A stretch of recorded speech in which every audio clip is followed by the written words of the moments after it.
শান্ত মুখে বসে আছে পার্থিব বাহিরের দিকে মুখ করে। আজ সে ড্রাইভ করছে না, ড্রাইভার আছে। অগত্যা দুজনের পেছনে বসে আছে। শ্রুতি চোখ ফিরিয়ে নি। গত 1 মাস এত তাড়াহুড়োয় পার হলো যে নিজেদের সম্পর্কের দিকে তাকানোর সময় পাওয়া গেল না। তবে শ্রুতি পার্থিবকে অনেক সূক্ষ্মভাবে অবজার্ভ করেছে। আর করে যা পেল তা হলো পার্থিব আগের মতো তার সাথে কথা বলে না। কেন বলে না? রাগ থেকে নাকি কষ্ট থেকে? শ্রুতি উত্তর খুঁজেও পেল না। এই 1 মাসে কথা বলার মতো বলেছিল শুধু হামিমের অপারেশনের দিনে। কত খারাপ লোক! খারাপ সময় স্ত্রীকে একা ছাড়ে না, অথচ অন্য সময় ঠিকই ভাব দেখায়। অসভ্য লোক! শ্রুতির ভীষণ অসহ্য এবং অস্থির লাগলো। পার্থিবের দিকে তাকিয়ে নিজে থেকেই ডাক দিল, শুনুন। পার্থিব চোখ ফিরিয়ে বলল, বলুন। আপনি কি আমার উপর রাগ? অনেক রাগ? একটুও রাগ নই, কেন? পার্থিব হেসেই উত্তর দিল। শ্রুতি নাক ফুলিয়ে উত্তর দিল, না, কিছু না, এমনিতেই। বলেই ঘুরে আবারও বাহিরে চোখ নিল। শ্রুতি ঠিক জানে পার্থিব তার উপর রাগ, অনেক রাগ। কত ধুরন্ধর লোক রাগ করেও হাসে যাতে শ্রুতি ধরতে না পারে। শ্রুতি কি এতই বোকা? রাগের মাঝে শ্রুতির মন খারাপ হয়ে গেল। পার্থিব কেন রাগ করেছে? সে যখন পার্থিবের দিকে আগাতে চাইল তখনই পার্থিব মুখ ফিরিয়ে নিল। কেন? কেন? কেন? আর ভালোবাসে না বুঝি? শ্রুতিকে অসুন্দর লাগে তাই? আর ভালোবাসবে না কখনো? মাহাথির অফিসে বসে পার করছে অলস সময়। আনাস আসছে না কিছুদিন যাবৎ, হয়তো ছুটি নিয়েছে বউয়ের প্রেগন্যান্সি উপলক্ষে। বিগত দিনগুলো চলে গেল চোখের নিমেষে, তবে হালকা লাগছে। বাচ্চাটাকে ওইভাবে অসুস্থ হয়ে কতদিন আর পড়ে থাকতো। শেষমেশ অপারেশন হলো, এই শান্তি। তবে এখন বিভার কথা ভাবতে গেলেই চোখে ভাসে কেবল বিভার করুণ অসহায় মুখ। ভাইয়ের অপারেশনে কি অসহায়ত্ব তার! মুখের দিকে তাকানোই যাচ্ছিল না। 2 দিন বিভা ঠিকমতো খেলো না। অবশ্য তাদের কারোরই সেভাবে খাওয়া দাওয়া হয়নি ভালোভাবে।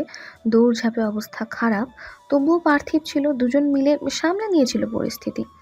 মাহাথির এতদিনে খুব ভালোভাবেই বুঝে ফেলেছে সে বিভার প্রতি দুর্বল, মারাত্মক পরিমাণ দুর্বল। তবে এই দুর্বলতাকে সে ভালোবাসার নাম দিতেই নারাজ।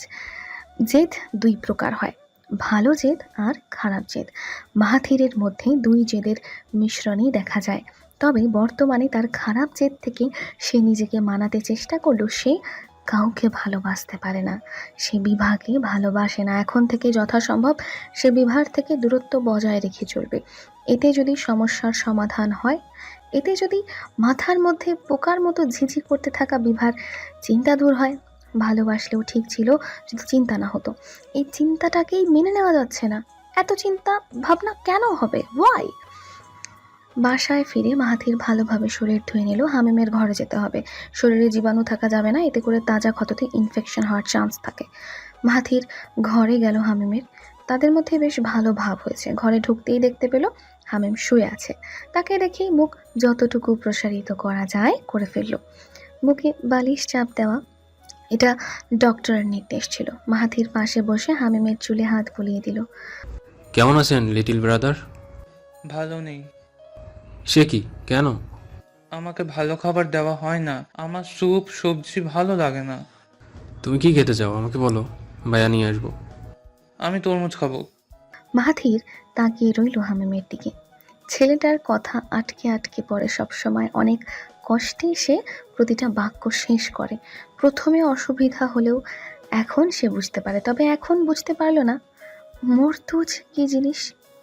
মরতুজ, মরতুজ, তরমুজ। মাহাথির বিভ্রান্তিকর দৃষ্টি নিয়ে শুধালো, তুমি কি তরমুজের কথা বললে? না, আমি তরমুজ খাবো। মাহাথির কিছুক্ষণ নিজের কপাল চুলকালো, এরপর হেসে বলল, আর কোনো সমস্যা আছে? আছে আরেকটা বড় সমস্যা। আমি আপুর ফোন খুঁজছি, কিন্তু আপুর ফোন থেকে কয়েন খেতে পারি না। ওই বাচ্চাটাকে খুঁজে পাই না কয়েন খাওয়ার জন্য। মাহাথির হেসে ফেলল হামিমের কথায়। বুঝল হামিম গেমস খেলতে চাইছে। আগে যেমন খেলতো। মাহাথির নিজের ফোন বের করে হামিমকে দিল, বলল, এই নাও, কয়েন খাও। তবে বেশিক্ষণ কিন্তু খেলা যাবে না, বেশি খেললে মাথা ব্যথা করবে। হামিম মাহাথিরের কথাকে গুরুত্ব দিল না, অগ্রাহ্য করল। বোঝা গেল না, সে নিজের মতো খেলতেই থাকলো। রাতে শোনা গেল আরেক কথা, বিভা আজ রান্না করতে গিয়ে দা চালিয়ে দিয়েছে নিজের হাতের উপর, তাই বিভার হাত সাদা ব্যান্ডেজে মোড়ানো। কথাটা মাহাথির শুনলে ভ্রু কুঁচকে তাকিয়ে রইল বিভার দিকে। মনে চাইল সামনে দাঁড়ানো বিভাকে এক আছাড় মেরে গিলে ফেলতে, কিন্তু তা সম্ভব নয়, তাই নিজের ইচ্ছেকে চাপা দিয়ে মাহাথির চুপচাপ বসে রইল। মনে পড়ল সে পণ করেছে বিভার থেকে দূরে থাকার, এটা নিজের উপর একটা পরীক্ষা করা হয়ে যাবে। অতএব মাহাথির না তো বিভাকে কিছু বলল, না বিভা সম্পর্কিত কোনো কথায় উত্তর দিল। তবে দেখে শান্তি পেল যে বিভা খাচ্ছে, তার আম্মা বিভাকে খাইয়ে দিচ্ছে। মাহাথিরের চোখ বিভার হাতের দিকে যেতেই ভেতরটা কেমন যেন করে উঠল। সারা ঘর কাগজ ছড়িয়ে ছিটিয়ে বসে আছে মাহাথির। দেখতেও বিরক্ত লাগছে, আবার গুছিয়ে রাখতেও মন চাইল না। নিজের সাথে যুদ্ধ করে একটা একটা কাগজ ভীষণ অযত্নের সাথে তুলে নিল, টেবিলের ওপর ধাপ করে রেখে দিয়ে তৈরি করে ফেললো কাগজের স্তূপ। এসে অন করলো নিজের ল্যাপটপ। এমন ফালতু কাজ সে করে কিভাবে, ভেবেই বিরক্তিতে মুখ কুঁচকে গেল। আজ সে অফিসে স্যারের বকা খেয়েছে, ভয়ানক বকা। অফিসে থাকে সকাল 8টা থেকে বিকেল 6টা, 10 ঘন্টা। 10 ঘন্টায় কোনো ভুল হতে পারে না? 10 ঘন্টা বসে বসে টাইপিং করা সম্ভব? আবার বলে কি না, তুমি কিন্তু এখন অনেক অমনোযোগী থাকো। তার মনোযোগ সে কই রাখবে না রাখবে সেটা কি ওই লোক ঠিক করবে? সিসিটিভি দেখে কখনো বোঝা যায় কার মনোযোগ কোথায় থাকে? আশ্চর্য রকমের গাধা একটা লোক। মাহাথির, আপনার জন্য নাস্তা এনেছি। মাহাথির ঘুরে তাকালো, বিভাকে দেখে তার আরো রাগ হলো। রাগের থেকে যে বিভার মুখটা দেখে তার অন্তর শান্তি পেল তা সে বুঝলো না, মানলো না। তার খেয়ালে কেবল এলো মেয়েটার থেকে যত দূরে যেতে চাচ্ছে তত যেন কাছে চলে আসছে। মাহাথির নিজের কাজে মন দিল, ওদিকে তাকানো যাবে না। বিভা হাঁফ ছাড়লো। সে এত সুন্দর করে শাড়ি পরেছে, মানুষটা খেয়াল পর্যন্ত করলো না। বিভা এগিয়ে গিয়ে নাস্তা রাখলো টেবিলে, ঘুরে আয়নায় নিজেকে একবার দেখলো ভালো লাগছে কিনা। মাহাথির বিভাকে দেখা দূর, খাবারের দিকেও তাকালো না। বিভা অন্যদিক দিয়ে খাটে উঠে মাহাথিরের পাশে এলো, কাঁধে মাথা রেখে বসলো। মাহাথির ভীষণ অবাক হয়ে বিভাকে দেখলো। আশ্চর্যের সাথে সাথে নিজের জেদ থেকে বিভাকে দূরে সরানোর তীব্র ইচ্ছে হলো। বিভা মাহাথিরের বাহুতে 2 হাত রেখে ডাকলো, মাহাথির, দেখুন কেমন লাগছে আমাকে। মাহাথির বিভাকে এড়িয়ে যাওয়ার চেষ্টা চালালো। ভালো লাগছে। আপনি না তাকিয়ে কিভাবে বুঝলেন ভালো লাগছে? একটু দেখুন, বেশি না, একটু। ল্যাপটপ থেকে নজর সরালো না মাহাথিরের, বলল, তোমার মুখ কি চেঞ্জ হয়েছে? তোমার মুখ কি চেঞ্জ হয়ে গেছে? আমি তোমাকে গত 7 মাস ধরে দেখছি বিভা। বিভা মাহাথিরের বাহুতে ধরে টানতে লাগলো। উদ্দেশ্য ল্যাপটপ থেকে হাত সরানো। মাহাথির নিজের হাতের চলন থামিয়ে দিল, বিভার দিকে চোখ তুলে চেয়ে বলল, রাগ তুলো না বিভা, সামনে থেকে যাও। বেশি বকছো বিভা, যাও। না, যাব না। দেখেন, আম্মা আমাকে শাড়ি পরিয়ে দিয়েছে, আমি নিজেও পরতে পারি, তবে সেই পরিয়ে দিল। ভালো লাগছে না? এমন ন্যাকামো তোমার সাথে যাচ্ছে না। ভালো হয়েছে। আচ্ছা চলুন, বাইরে যেতে হবে না, একটু গল্প করি দুজন। মাহাথির নীরব রইল। বিভা অভিমানে গাল ফুলালো। মাহাথির, আপনি আমাকে ভালো কবে বাসবেন? আপনার উচিত না আমাকে ভালোবাসা? বলুন। উচিত। আপনি আমার সাথে এমন কেন করছেন? এইভাবে এড়িয়ে কেন যাচ্ছেন? আমাকে কি আপনার মানুষ মনে হয় না? ভীষণ কষ্ট, জেদ, অভিমান থেকে হালকা উচ্চ আওয়াজে বলল বিভা। মাহাথির বিভার দিকে তাকালো। সে কম কিসে, সেও দাঁত চিবিয়ে চিবিয়ে বলল, তোমাকে এড়িয়ে যাচ্ছি বুঝেও কেন বসে আছো? চলে যেতে পারছো না? আর কি শুনতে চাও তুমি? ভালোবাসি কি না? ভালোবাসি, ভালোবাসি, ভালোবাসি। হ্যাপি? এটাই শুনতে চেয়েছিলে তো 7 মাস ধরে। বলে দিলাম হ্যাপি। এবার যাও। কথা থামিয়ে বড় বড় নিঃশ্বাস ফেলল মাহাথির। মাহাথিরের এমন আচরণে বিভা ধপ করে নিভে গেল, বলার মতো কিছু পেল না। মাহাথিরের এমন কথা যেন বিভাকে নিভিয়ে দিল একেবারের মতো। বিভা মলিন হাসল। থ্যাংক ইউ মাহাথির, মিথ্যে হলেও বলার জন্য। মাহাথির তাকিয়ে রইল। বিভা বলল, আপনার তো অফিস থেকে এলেই ক্ষুধা লাগে, তাই বানিয়েছি, ক্ষুধা পেলে খেয়ে নেবেন। মাহাথির তাকিয়ে দেখল মেরুন রঙের জামদানি পরিহিতা মেয়ে নিশ্চুপে তার ঘর ত্যাগ করলো। উফ উফ, মাহাথির মাথা ধরে শুয়ে পড়ল। কি হচ্ছে এইসব তার জীবনে? বিভার থেকে দূরে গিয়েও তো ভালো লাগে না, বিভা চলে গেল তাও ভালো লাগে না, নিজের কাছে নিজের হাঁটতেও ইচ্ছে হয় না। পৃথিবী এমন এলোমেলো কেন? সম্পর্ক এত কঠিন কেন? সম্পর্কে ঠিক কিভাবে করে? মানুষের জীবন সুন্দর কিভাবে হয়? সব জায়গায় অশান্তি হলে শান্তি কোথায়? মাহাথির থম ধরে শুয়ে রইল কিছুক্ষণ। পার হলো কিছু মিনিট। কত মিনিট? 15-20 মিনিট তো ভালোভাবেই হবে। মাহাথির উঠে বসলো। ভালো লাগছে না, উঠে চলে গেল বাহিরে। বাহিরে গিয়েই দেখতে পেল বিভা বসা। মাহাথির অবাক হয়ে দেখল কিছুক্ষণ আগের শাড়ি পরে থাকা মিষ্টি মায়ামুখ মুখের বিভা বসে নেই। মুখ তো মায়াময়, মিষ্টি আছেই, তবে পরনে সালোয়ার কামিজ পরে থাকা বিভা বসে আছে। সাধারণ মুখে কিছু কাজ করছে। সামনে পা খেয়াল করে বিভা মুখ তুলে তাকালো। মাহাথির দাঁড়িয়ে, মোটা রুক্ষ চুলগুলো এলোমেলো। বিভা হাসার চেষ্টা করলো, মুখে হাসি ফুটিয়ে স্বাভাবিক স্বরে জানতে চাইল, কিছু বলবেন? লাগবে কিছু? মাহাথির হতবাক হয়ে চেয়ে রইল, কিছু বলতে পারল না। মাহাথির উত্তর দিল, না, লাগবে না কিছু। বিভা কাজে মন দিল। মাহাথির ধীরে ধীরে বলল, আমার হয়তো তোমাকে লাগবে বিভা, অথচ এই তোমাকে লাগাটা আমি মানতে পারছি না। স্বাভাবিক জীবন আসলে কি? তার সংজ্ঞা মাহাথির জানে না, জানতেও চায় না। স্বাভাবিক জীবন দিয়ে তার কি কাজ? সে ব্যস্ত নিজের জীবন নিয়ে। এখন তার জীবন স্বাভাবিক না অস্বাভাবিক সেটা আল্লাহ জানে। মাহাথির নিজের জীবন নিয়ে ভাবতে লাগলো। নিজের জীবন বলতে সে বোঝে বাড়ি থেকে অফিস আর অফিস থেকে বাড়ি, এর বেশি কিছুই নয়। আগে তার দুনিয়া ছিল তার আম্মা, তার আব্বা, তার ভাই, বন্ধু আনাসকে নিয়ে। এখন তার দুনিয়াতে তার ভাই নেই। নেই, আছে, আছে হয়তো কোথাও। তার কথা সে ভাবে না। যে ভালো আছে তাকে নিয়ে ভেবে সময় নষ্ট করে লাভ নেই। তবে তার দুনিয়ায় মানুষের সংখ্যা বৃদ্ধি পেয়েছে। এখন তার দুনিয়া বলতে সে বোঝে তার আম্মা, তার আব্বা, বিভা, শ্রুতি, পার্থিব, হামিম, আনাসকে। মাঝে পেরিয়ে গেছে 10 থেকে 12 দিন। বর্তমানে সে বসে আছে অফিসে তার আরেক বাড়িতে। কাজ করতে একটু ইচ্ছে শক্তি কোনোটাই নেই। বিরক্তিগুলো স্যালাইনের মতো করে প্রবাহিত হচ্ছে শরীরের রন্ধ্রে রন্ধ্রে। মাহাথির আনাসের দিকে চাইল। আনাস অফিসে আসছে কিছুদিন হলো। 7 দিনের ছুটি নিয়েছিল, আবারও সামনে নেবে তার বউয়ের ডেলিভারির সময়। তবে এখন সে হাসতে হাসতে ফোনে কথা বলছে। মাহাথির চোখ ঘুরিয়ে নিল, নিশ্চয়ই ভাবির সাথে কথা বলছে। মাহাথির ফের ঘুরে চাইল আনাসের দিকে। সুখী দম্পতি। মাহাথির ভ্রু কুঁচকে আবারও চোখ ফিরিয়ে নিল। এমন একটা মুহূর্ত কি তার আর বিভার মাঝে আসতে পারে না? মস্তিষ্ক থেকে উত্তর এলো, না পারে না, কারণ তুই আসতে দিস না। মাহাথিরের মন মস্তিষ্কের বিরুদ্ধ নিল। মন উত্তর দিল, আমি কই আসতে দিই না, বিভা আসতে দেয় না।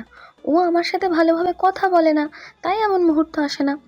ও কথা বললে আমি কি না করি? মাহাথির হাঁপ ছাড়ল। তাকে থাকতে ভালো লাগছে না।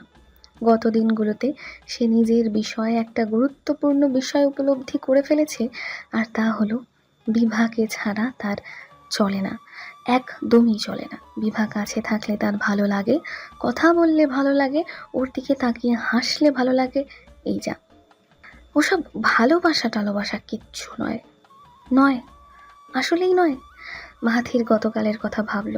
গতকাল সে আনাসকে নিজের অনুভূতি বলেছে, নিজের অস্বস্তি বলেছে। অফিস থেকে বেরিয়েই মাহাথির অনুরোধ করেছে কোনো নিরিবিলি জায়গায় গিয়ে বসতে। আনাস মাহাথির নীরব কোনো জায়গায় বসতেই মাহাথির গম্ভীর মুখে বলে ওঠে, আমি ভীষণ সিরিয়াস আনাস। আশা করি তুই আমার কথায় মজা নিবি না। এই নিয়ে এক কথা 4 বার বলে দিলি, কিন্তু সিরিয়াস কথাটা আর বললি না। কি হয়েছে বলবি প্লিজ? আমি মানসিক রোগী হয়ে গেছি আনাস, আমার কিছু ভালো লাগে না। মানে কি ভালো লাগে না তোর? তুই দেখি আমার বউয়ের মতো কথা বলছিস। কিছু ভালো লাগে না? কিছু ভালো না লাগা মেয়েদের স্বভাব, তোর মধ্যে এলো কিভাবে? মাহাথির গম্ভীর মুখে তাকিয়ে রইল। তার দৃষ্টির অর্থ সে বলেছিল সে সিরিয়াস। তাহলে আনাস মজা করছে কেন? আনাস হাসল, বলল, বল বল, আমি শুনছি, কন্টিনিউ প্লিজ। মাহাথির উসখুস করে বলল, আমি মানসিক রোগী হয়ে গেছি। সারাটা দিন বিভার কথা মাথায় করে ওকে নিয়ে চিন্তা করি। এসব কি স্বাভাবিক বল? তুই আমাকে কোনো ডাক্তারের নাম্বার দিতে পারবি? আনাস নিজের মুখ স্বাভাবিক করে বলল, আর কি আর সমস্যা বললাম তো, আমার রোগের নাম বিভা। সারাদিন বিবাহ সম্পর্কিত কথা ঘুরে মাথায়। বিবাহ কিছু করে না দিলে সেই জিনিস করি না। বিবাহ আমাকে আজকে শার্ট আয়রন করে দেয়নি, বলেছিল আমাকে করে নিতে, করিনি আমি। আমি কেমন যেন হয়ে গেছি আনাস। আমি দিনে দিনে বিবাহ কেন্দ্রিক হয়ে যাচ্ছি। এমনটা কি উচিত হচ্ছে বল? মাথা আমার, অথচ ঘুরে বিবাহের কথা। কি হচ্ছে এসব? আনাস সুন্দর হেসে তাকিয়ে রইল মাহাথিরের দিকে। মাহাথিরকে তার কাছে ভীষণ অসহায় আর বাচ্চা মনে হলো। রাস্তা খুঁজে না পাওয়া বাচ্চা যেভাবে অস্থির হয়ে কাঁদে, আনাসের মনে হলো তার সামনেও একটা বাচ্চা দাঁড়িয়ে যে নিজের জীবনের রাস্তা খুঁজে পাচ্ছে না। একা একা থাকা মাহাথির সম্পর্কে জড়িয়ে কেমন এলোমেলো হয়ে গেছে। যে মাহাথির নিজের বউকে কষ্ট দিত, এখন সে সেই বউয়ের জন্যই কষ্ট পাচ্ছে। আনাস মাহাথিরের কাঁধে হাত রেখে বলল, তুই মানসিক রোগী না, প্রেমের রোগী হয়ে গেছিস। তোর রোগের ঔষধ ডাক্তার নয়, বিভা। বিবাহ? জি, ওর কাছে যা। ওর কাছে গিয়ে নিজের সমস্যা বললেই সমাধান পেয়ে যাবি। আমি ওকে এসব বলতে পারবো না আনাস। কেন পারবি না? আমি জানি না। আমাকে যে বলে দিলি। গত 1 সপ্তাহ ধরে তোকে ফোনে বলার ট্রাই করছি, শেষে আজ বললাম। তুই এমন কেন দোস্ত? নিজের অনুভূতি এক্সপ্রেস করতে তোর কিসের এত সংকোচ? তুই কি বুঝতে পারছিস না তুই ভালোবাসিস ওকে? ভালোবাসা এমন? জি, এর থেকেও ভয়ঙ্কর। সবেমাত্র অনুভূতি শুরু হয়েছে। ধীরে ধীরে বুঝবেন ভালোবাসা হলো চোরাবালির মতো, উঠতে গিয়েও পারবেন না, আটকে যাবেন শুধু। মাহাথির অস্থির হয়ে উঠে গেল। মাথার চুল টেনে তাকিয়ে রইল পচা ডোবার দিকে। আনাস বলল, বিভাকে বল, শান্তি পাবি। বিবাহ হাসবে আমাকে নিয়ে। আনাস অবাক হলো বন্ধুর এমন কথায়। কতটা অসহায় দেখাচ্ছে তার রকচটা দাম্ভিক বন্ধুকে। আনাস মাহাথিরকে বুঝালো। মাহাথির বুঝলো কি না কে জানে, শুধু মাথা নাড়লো হ্যাঁ বোধক। এরপর দুজন চলে গেল নিজেদের গন্তব্যে। মাহাথির নিজের চিন্তা থেকে বের হলো। আনাস তাকে জানিয়েছে সে বিভাকে ভালোবাসে। সে যত তাড়াতাড়ি বিভার সাথে কথা বলবে ততই ভালো। মাহাথির ভেবেছিল সে অতি দ্রুতই বিভার সাথে কথা বলবে, তবে পারেনি, হেরে গেছে। কথা সাজিয়েও সে বিভাকে কিছু বলে উঠতে পারেনি। এখানে অবশ্য বিভারও কৃতিত্ব আছে।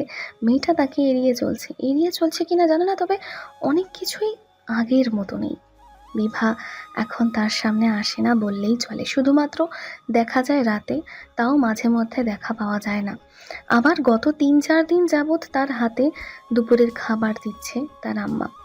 সে তার আম্মাকে কিছু বলতে পারেনি, তাকে তো আর জিজ্ঞেস করা যায় না যে বিভা কেন দিল না। এরপর আরও ভয়ঙ্কর ঘটনা ঘটেছে। বিভা তাকে সুরা পরে ফু দিতেও আসেনি। এই তো সে গতকাল আজ কতক্ষণ টিফিন হাতে বসে রইল, অথচ মেয়েটা এলো না। শেষে অফিসের টাইম হয়ে যাওয়ায় বাধ্য হয়ে তাকে বের হতে হলো। কিন্তু কেন এলো না? মাহাথির মুখ ফুলালো। স্বামীর সাথে বেয়াদবি, জানে না যে স্বামীর সুরক্ষার জন্য সুরা পড়তে হয়? নাকি মাহাথিরের সুরক্ষা তার উপর কোনো প্রভাব ফেলে না? সত্যিই ফেলে না? তবে কি বিভা তার থেকে দূরে চলে যাচ্ছে, বদলে যাচ্ছে, নাকি সব স্বাভাবিক? মাহাথির মাথা হেলিয়ে দিল। মাথার মধ্যে জট পাকিয়ে দলা ধরে আছে সব। সে কিছুরই সমাধান করতে পারছে না, মাথা ব্যথা করছে। বিভার চুল টেনে দিলে ভালো লাগতো। মাহাথির ভাবল বিভা একবার তার সাথে স্বাভাবিকভাবে কথা বললেই সে বিভাকে অফিসেও নিয়ে আসবে, সামনে বসিয়ে রাখবে। মাহাথিরের মাথা ব্যথা করলে চুল টেনে দেবে, আর কি চাই জীবনে? জীবন তো এতেই সুন্দর। মাহাথির নিজের অজান্তেই হেসে ফেলল।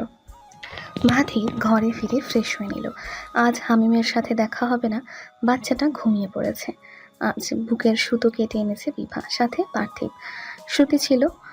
মাহাথির থাকতে পারেনি, তার জল্লাদ ম্যানেজার ছুটি দেয়নি কিছুদিন আগে নেওয়ার কারণে। হামিমের ব্যথায় জ্বর এসেছে শুনে মাহাথিরও ব্যথিত হলো। হামিমের সাথে তার রক্তের সম্পর্ক নেই, তবুও কেন জানি বাচ্চাটার প্রতি তার অসীম মায়া, অগাধ স্নেহ বুকের ভেতর। কিন্তু কেন?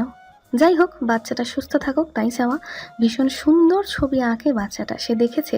একদিন তো মাহাথিরকে বলল, একটা ছবি লিখেছি দেখবে? মাহাথির হ্যাঁ বোধক জবাব দিতেই হামিম তার ক্যানভাস ঘুরিয়ে দিল মাহাথিরের দিকে।